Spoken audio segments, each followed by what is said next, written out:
together, center led by Dr. Paul Hersey and his extremely capable team. They looked at trying to identify a few things. Identifying, firstly, what was the purpose behind and why do organizations need to do that? Now, if you think of it, a lot of times we really want to know and understand what is the connection between the vision of an organization, those good words that go up on walls and, are painted across different parts of the organization, to the actual performance of the organization, the bottom line result. And unfortunately, we found that a lot of times the vision is actually reduced to just being those posters on walls, words that have been carved out by different ad agencies in some cases, and it's not, the essence of it is not being felt within the organization. So what does it take for an organization to convert that vision into performance? And we saw and we spoke to a lot of organizations and a lot of leaders.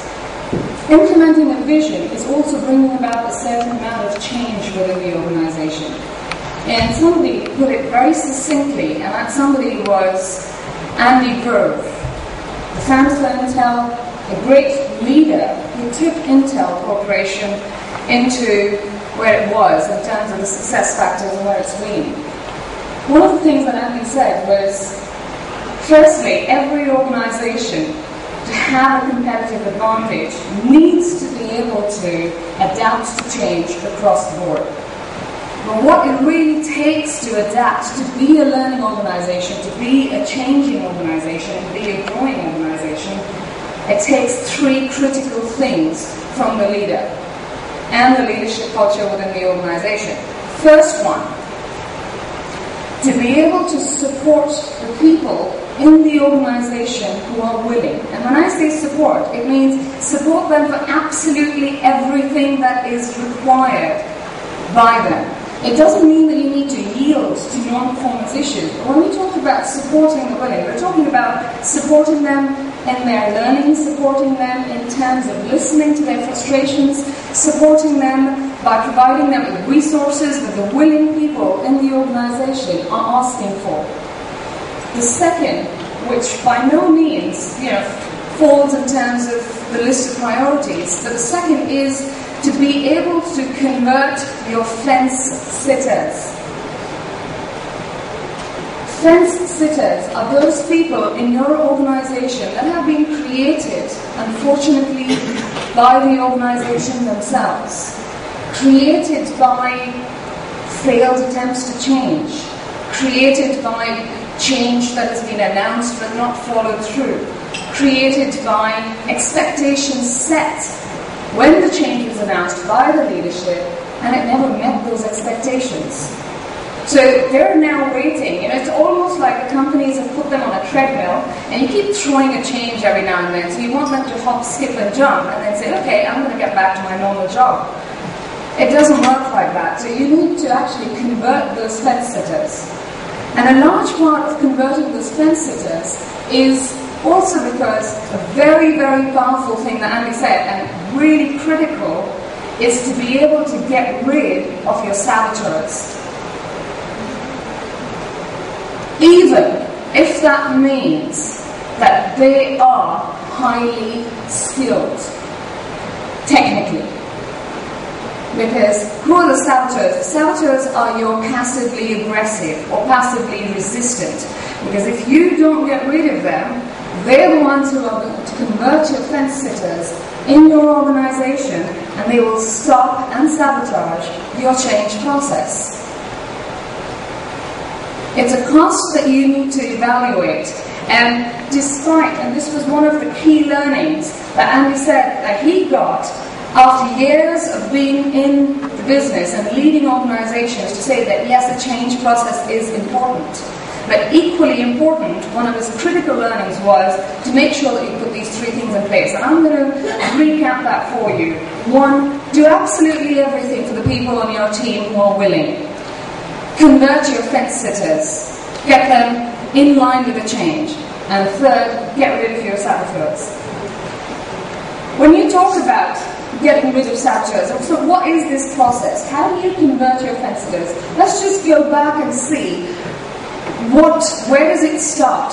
When you convert a vision and you want to move from a vision to performance. Now, a vision statement is, those soft, fluffy things, nice words created by the senior management and just handed down to people and say, live it. They don't get the connection that exists between the vision, the behaviors that you're asking them to live by, and the tasks that they are actually doing. How does that tie back to the vision? So if you take it from the very first step. Now, let's look at the people involved in this process. When a vision starts, right at the beginning, you're talking of your key players, the senior management, the stakeholders, who actually are aligned, or sometimes aligned, with the business idea. What's the purpose of this business? You're looking at the match that you're looking for. A very important thing. Are the key players firstly aligned with the business idea that they're working with? Having established that, and there's a reason for this order. It's not something that you can just go into to say we'll do any one of these three. But once the match has been found, it is to clearly establish that that is the way we're going forward. By establishing it and you put it out for people to know, it gives you an opportunity to refine. Refine does not mean change. Again, refine just merely represents the fact that you might want to change the person who wants to carry the message down. You might want to change the method of how you want to carry the message down. Monitor. Not monitoring only in terms of business, but monitoring. Are people echoing? Are you hearing the words of your vision? Are you seeing the behaviors? Are you getting that kind of feedback? Is it being used, or has it been put aside and forgotten to say, okay, you know what, it's another one of those processes, the management will get over it in a couple of months. Right? So you need to monitor and feel the pulse coming back. Which obviously leads to saying that if those are your key players and stakeholders, and that's your business idea, that's your vision going forward, it needs to connect with the next step of your business strategy.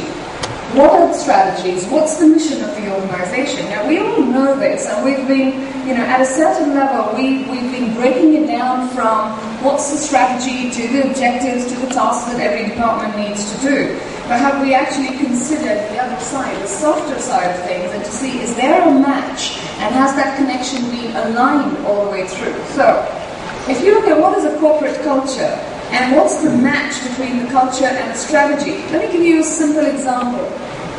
Your business strategy says that you're going to be one of those extremely quick, adaptive organizations that's going to respond to the market needs here and now. Your corporate culture, and one of the departments within the organization says, I don't know, I'm not really interested in responding to this right now. It's slightly lower on my list of priorities and takes a week to get the approval through, or sometimes a few weeks to get the approval through. So is your corporate culture in alignment with your business strategy going forward? And that's, once again, that's the match that we're looking for. In order to find that match, you've got to be able to define the corporate culture. The corporate culture definitions normally come from the values of an organization. There is no point creating a completely new set of values or putting words and, for people that they don't understand what you really mean by them. Corporate culture and creating a corporate culture does not also mean that you get rid of the entire history and bring in something completely new. There's a lot of things that you've done well. There are a lot of things that people